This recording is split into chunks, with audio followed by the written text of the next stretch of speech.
vidéo, vais vous proposer la fabrication d'un support de comparateur. En fait, voilà ce qui se passe. J'avais prévu de faire une vidéo concernant la fabrication d'un outil pour le tour. Et je dois utiliser pour ce faire la fraiseuse et donc les taux de fraisage. Et mon problème, c'est que bon, c'est pas un problème, c'est comme ça qu'il faut faire. Il faut bien régler les taux de façon qu'ils soient bien parallèles à l'axe longitudinal, à l'axe X de la table. Et ça demande d'avoir recours à un comparateur. Et un comparateur qu'il faut fixer, évidemment, l'idéal c'est de le fixer dans l'axe dans la colonne, quoi, hein, dans la broche de la colonne de la fraiseuse. Donc j'ai pas cet accessoire là, je me débrouille toujours avec des éléments d'un autre support de comparateur qui sont pas très commodes, et là je vais en fabriquer un qui ne servira qu'à ça. Donc je modifie un petit peu l'ordre de mes vidéos. Au lieu de vous présenter la vidéo qui concerne la fabrication d'un outil de centrage pour le tour, on verra ça plus tard, je vais vous faire cette vidéo qui au départ je n'avais pas prévu de la tourner, mais je me suis dit que ça peut intéresser bien d'autres personnes parce que ça va être un support tout simple et quand même bien commode, je l'espère. Voilà donc ce que je vous propose. Je vous invite à regarder le plan. Alors, le plan est, ma foi, bien simple. Hein.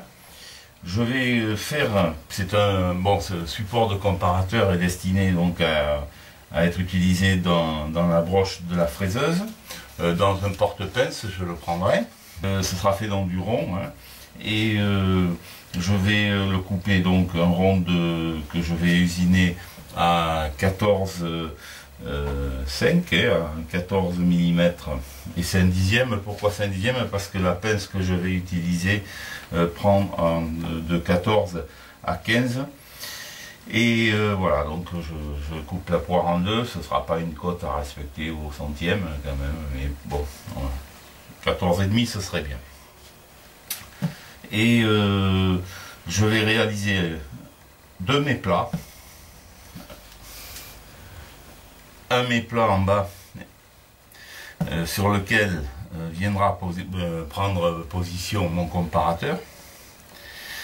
Il sera percé donc d'un trou de 6 mm et le comparateur, je vais vous montrer.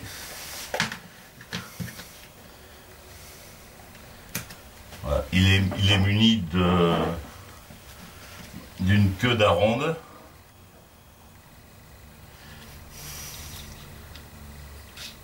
Et avec l'accessoire de fixation,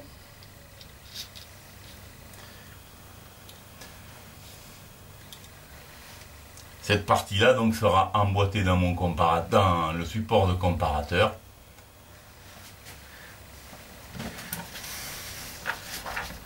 Comme vous le voyez ici sur cette partie-là de mon croquis. Et fixé ici avec une vis. Donc il y aura deux méplats, un méplat de ce côté-ci là où je vais percer pour la vis, une vis M6, hein, et un autre méplat, le méplat dans lequel viendra se fixer le comparateur qui viendra ici comme ça. Voilà. Pour ce qui est de la vis, j'ai prévu de faire une vis molletée parce que bon, ce sera serré à la main, ça va pas être serré avec une clé, donc ce sera peut-être plus commode de faire une petite vis molletée qui va me permettre de fixer, de coincer le comparateur sur son support. Alors pour le matériau, comme je vais utiliser, je vais le faire dans cette vis. Alors j'en profite, et je profite de cette vidéo qui ne sera pas très longue, pour rajouter un petit peu concernant la matière première. La matière première pour nous autres usineurs, c'est vraiment quelque chose de difficile à trouver, puisque bon, évidemment on peut en acheter sur internet, on trouve des chutes de métaux à vendre un peu dans toutes les dimensions. Le problème c'est qu'avec les frais de port ça revient assez cher. Donc pour certaines applications où on n'a pas besoin d'un matériau, d'un alliage précis, on peut trouver dans la récupération. Et quand il n'y a pas dans la récupération, eh bien, je m'en vais dans les magasins de bricolage, hein, Bricomarché, Bricoman, etc., Casto, tous ceux que vous connaissez qui sont pas loin de chez vous. Et là-dedans, vous allez pouvoir trouver en vente des vis comme ça, qui servent, ça c'est pour rassembler des éléments de charpente. C'est vendu généralement avec l'écrou assorti. Et donc dans cette vis là, c'est un acier zingué. C'est pas un acier qu'on peut tremper, celui-là non plus. Bon, mais on n'a pas besoin, hein, il n'y aura pas besoin pour cette application-là. Et voilà, j'achète ça, ça vaut 3 €. Et avec ça, bon, je peux faire des petits usinages. Donc j'en achète plusieurs en général. Voilà. C'est en général bien fait, bon, donc bien tourné, il n'y a pas beaucoup à rectifier. Mais là-dedans, donc ça fait 16, je vais pouvoir, pas tout à fait 16 mm, je vais donc passer ça à 14 et 5 dixièmes. Bon, on y va.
Alors tout compte fait, par rapport à mon plan, j'avais prévu de le faire d'un seul diamètre, 14,5, mais en définitive, mon intérêt c'est plutôt de faire 14,5 dans la partie qui s'apprise dans la pince. Mais par contre le reste, de le laisser à la dimension la plus grande que je pourrais. Donc je vais redresser bien mon barreau. Donc ici ça va être à 14,5 sur ça, à peu près de cette longueur là, et tout le reste ce sera laissé à 15.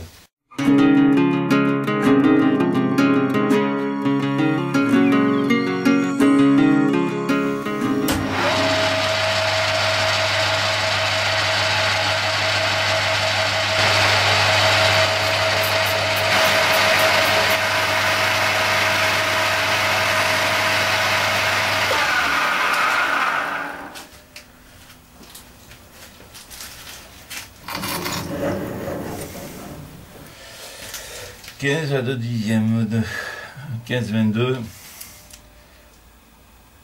peut-être même si je remets à 0.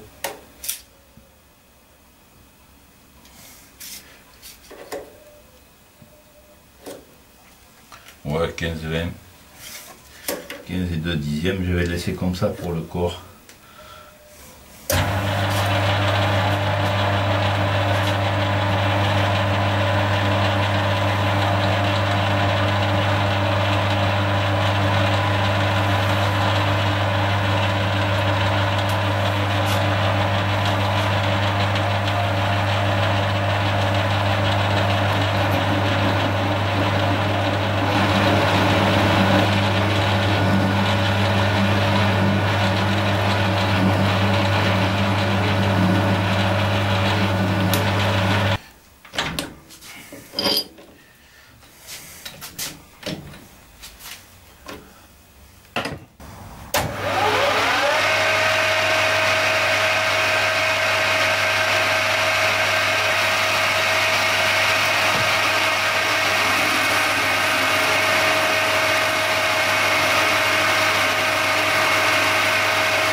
14,69 centièmes.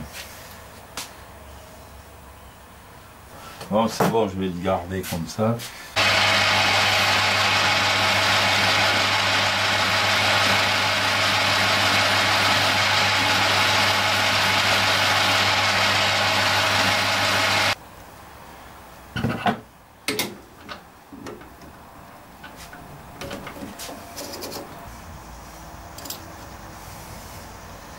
Maintenant, je vais surfacer ici et ça sera bon.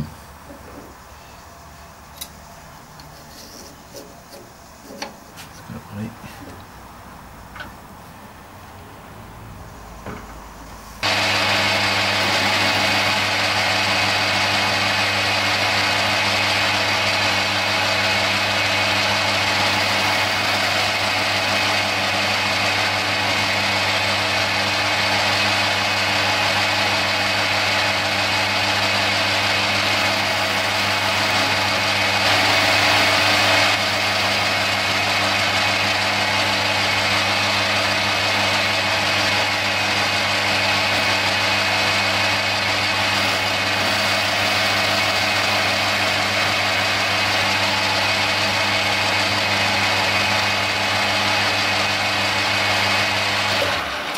c'est bon, c'est propre.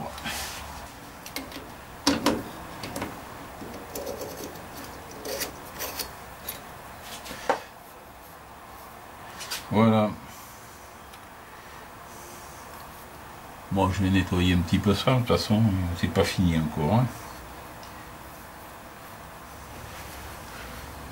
Bon, maintenant je vais passer à la réalisation de la vis qui va me servir puisque je suis autour. Hein. Je vais donc faire à la vis une vis molletée. Bon, je me suis relevé quelques côtes que j'ai calculé comme ça. Bon, ici c'est un donc M6 au pas de 100. Le diamètre maximum de la barre, ça va être 5, du rond, ça va être 5 mm 97. Minimum 5,76, donc je vais essayer de tomber dans 5,80, ça devrait aller avec la filière que j'ai. Une partie molletée, donc la partie filetée va faire à peu près 12 mm, je dis à peu près parce que tout ça c'est des cotes que j'ai trouvé moi-même. Hein. Et à peu près 7 mm la partie même molletée, voilà, ce sera facile à prendre dans les doigts. Et 10 mm pour ce qui est de la partie molletée, 10 mm de diamètre, voilà, des côtes qui ne demandent pas une grande rigueur de précision, sauf 5,80, effectivement, il faut que je reste dans la fourchette maxi-mini, et plutôt 5,80 parce que compte tenu de la filière que j'ai, 5,97 ça risque d'être un peu gros.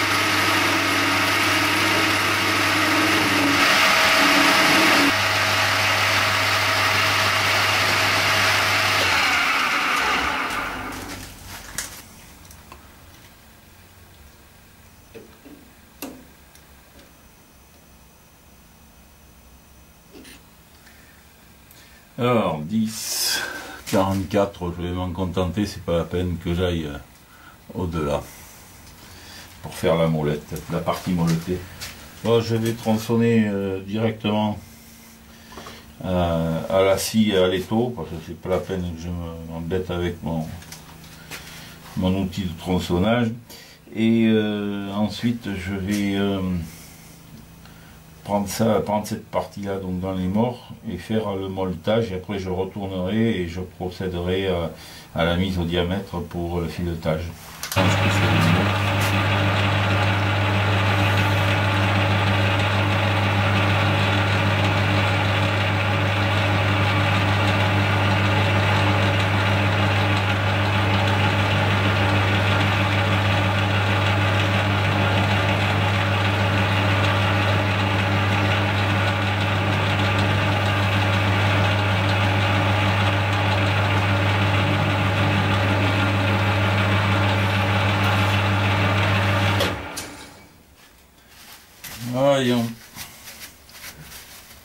ça ira. Ça ira. Bon, maintenant je vais mettre ça au diamètre 5,80. Donc j'en ai pas mal à enlever.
Voilà, je vais faire le filetage à l'établi.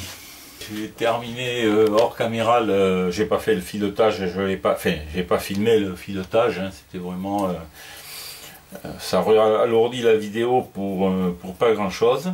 Bon, ben ça fonctionne, hein, mais évidemment de ce côté là il n'y a pas de surprise. J'ai un petit peu abîmé le moletage parce que je l'ai pris dans l'étau. Ma vis fonctionne bien, enfin, sur un écrou, et il n'y a pas de raison que ça ne fonctionne pas ensuite sur l'outil que je vais continuer à faire, que je vais faire maintenant. On va passer à la fraiseuse pour terminer, faire aller mes plats, les perçages, etc. Voilà, c'est la suite du travail. Bon, la vis est faite. Là, je vais passer maintenant à la fabrication des mets plats. Enfin, l'usinage des mets plats sur ces parties-là. Il va y en avoir deux. Et donc, j'ai installé l'étau le plus petit que j'avais, pour une bonne raison, c'est que, en fait, il possède sur son mort fixe une rainure en V qui va me permettre d'assurer la fixation du rond. Chose que j'ai pas sur le plus gros étau qui lui est avec des morts lisses. Donc j'utilise celui-là, il ira très bien pour ça. J'utilise une fraise dedans et je vais me servir de la butée pour arrêter mon usinage à la côte voulue, à l'endroit voulu, quoi. Donc là ici ça devrait être bon. Je règle la butée de la table.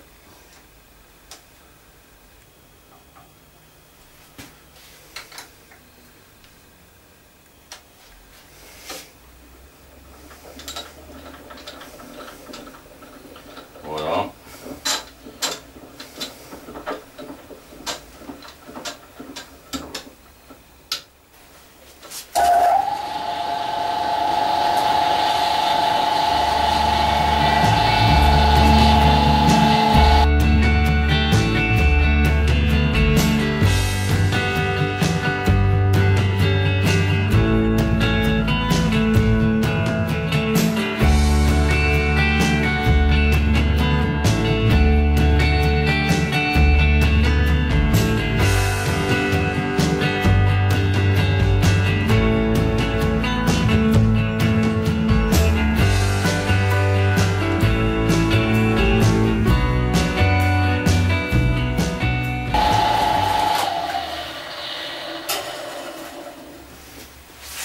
On peut voir le mets plat est correct. Maintenant je vais faire le second mets plat et après je ferai que je me redébrouille pour tomber correctement, pour faire mes deux perçages, puisqu'il y aura un perçage de chaque côté sur chaque mets plat.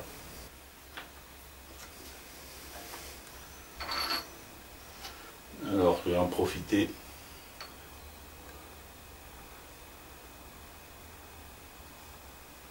Voilà mes plats.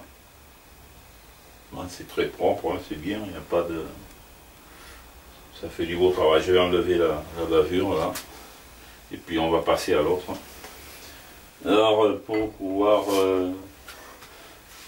être bien perpendiculaire, ben, je vais m'aider de cet équerre, hein. Je n'ai pas d'autre possibilité. Et avec cet équerre qui va appuyer donc sur le méplat que je viens de créer, voilà, je vais procéder comme ça. Voilà, j'ignore si on le voit bien à la caméra. Mais là, c'est bon, hein, je suis d'équerre hein, comme il faut, quoi.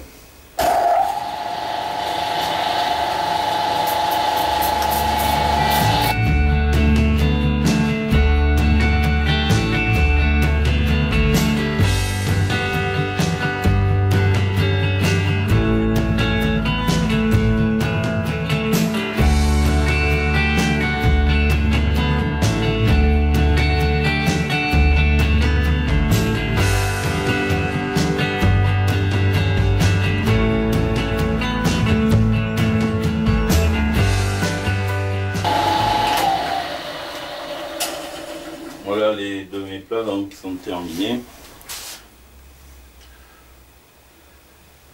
Bon, c'est pas ça, se présente pas mal. Je vais juste enlever la bavure. Par contre là, je vais percer le trou pour le taraudage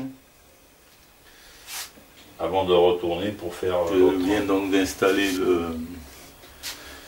le mandrin de perçage. Et j'ai positionné, bon je vais faire un trou de centrage, hein, et voilà, place d'un pointage. Et j'ai positionné donc de façon que mon forêt de centrage soit bien dans l'axe que je peux voir par l'usinage déjà, bien dans l'axe donc de ma pièce. Voilà. Ça devrait être suffisamment précis. J'ai fait un calage sous la pièce parce que bon, elle est un porte-à-faux du fait que évidemment je ne peux pas faire autrement, sinon je dérègle tout. Donc je pense que j'espère que ça va tenir. Mais en tout cas, c'est emboîté dessous à force, si on peut dire. Pas non plus trop forcé.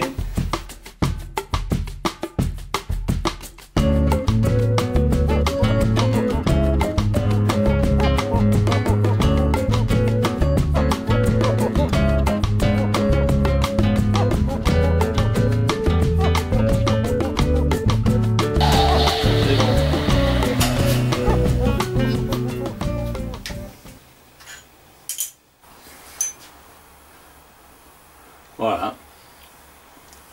Il me reste maintenant à tarauder.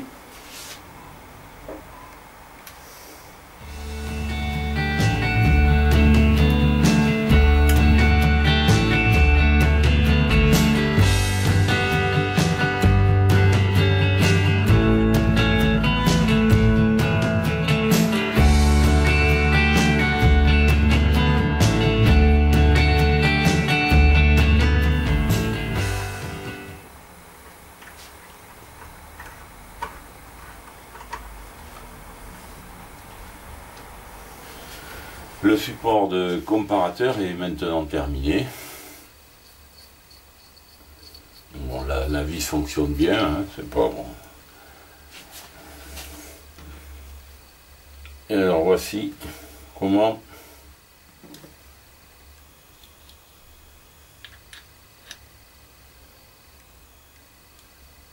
il sera utilisé.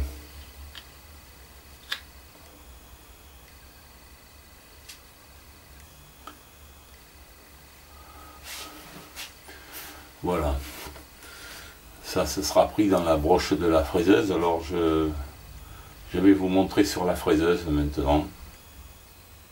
Voilà, j'ai mis le comparateur donc et son support en place dans le porte-pince.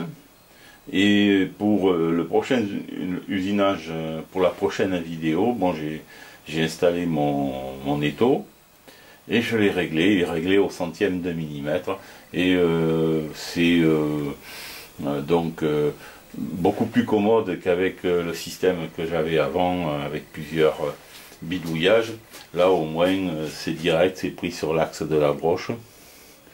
Et on peut voir que l'aiguille, alors le palpeur porte sur une cale, des cales de précision. Évidemment, si je sors, je suis bien dans le mouvement du comparateur, hein, je ne me suis pas faussé. Voilà. L'aiguille bouge à peine. Hein. J'ai pas voulu aller plus loin, j'ai mis déjà un quart d'heure pour le régler correctement. Voilà.